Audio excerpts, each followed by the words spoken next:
everybody. On this occasion of D-Day, I wanted my talk today to pertain to that very important day on the 6th of June, 1944. It was called Operation Neptune, and it also had the code name Operation Overlord. The amphibious landing started on the coast of France at 6:30 in the morning. The target was a 50-mile wide stretch of Normandy coast and was divided into 4 different sectors: Utah, Omaha, Gold, Juno, and Sword. Casualties were the heaviest at Omaha, with its high cliffs. At Gold, Juno, and Sword, several fortified towns were cleared, and house-to-house fighting with 2 major gun emplacements at Gold were disabled during specialized forces. The D-Day estimation of 4,000 to 9,000 casualties for the Allies, with the at least 4,414 were dead. The deception plans were huge. They took Rommel, and actually Rommel had been a bad guy, and so they said, you know, you slap some guy with your glove in Italy or something, and so we're going to use you for deception. And they used a lot of deception plans.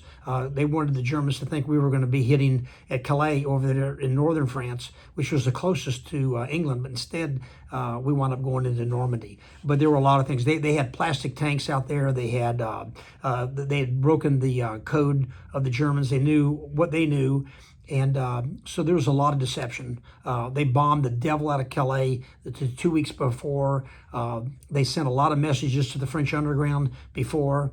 I had a cook in Colombia that I was very good friends with. We made the best food I ever had in my life. And he was part of the French underground. He said that the back and forth correspondence was crazy the 2 days before that. The Germans knew something was up. They just didn't know where. But deception worked. The weather that day was terrible. Eisenhower had to make a decision whether to go now or wait a couple of days. As it turns out, his luck was great because Rommel was gone. The German General Rommel was gone to see his wife for his birthday. So they were basically leaderless.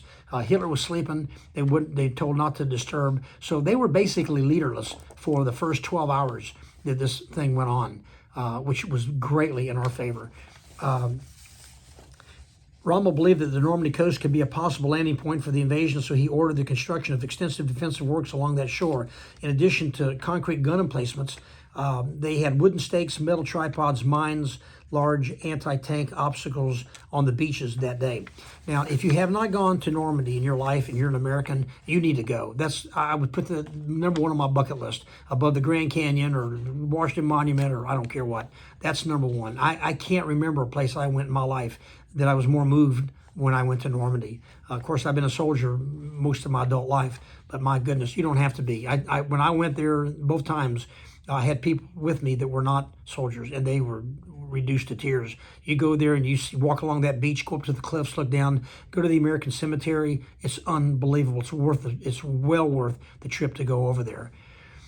We also used airborne that night, a little after midnight, when the airborne guys took off and they dropped in the drop zones. The weather was terrible. It was very hard doing the navigation because the visibility was bad.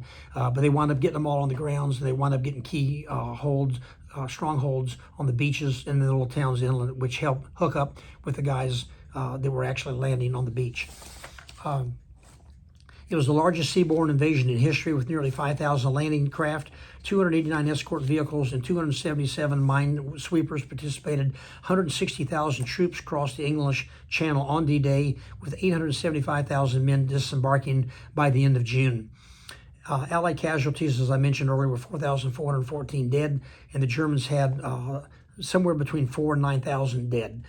They also have 2 German cemeteries. When you go there and visit, you can see the German cemetery. I'm going to tell you right now, it's almost not fair. Both sides were fighting for their country, young guys fighting for the country. When you go look at the German cemetery, it is terrible. When you go look at the American cemetery, oh my God, there's no cemetery you've ever been to in your life like this. It is the most immaculate, impeccable cemetery I have ever seen in my life.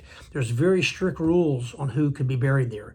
You had to be there somewhere between the first day, D-Day on the 6th, and I think it was like 2 or 3 weeks later. You had to be there, and you had to die in country. Now, a lot of the people that were killed, the families wanted their bodies brought back home, so they weren't buried there. Another thing, an interesting thing, is that cemetery, the American cemetery, which is there on the cliff, and you can look over and you can see all the people where the troops landed and where they came up the beach. That land belongs to the United States. France deeded that cemetery over to us, the land there, at the end of World War II. So it's really impressive. Most of the people that raised me when I was a little kid coming up were military officers from Normandy. They'd been there. And so I feel a very close kinship there, and that's why I wanted to go see it myself. I've been there 3 times. It's incredible. It's well worth the trip to go there. So until next time, be safe. Thank you.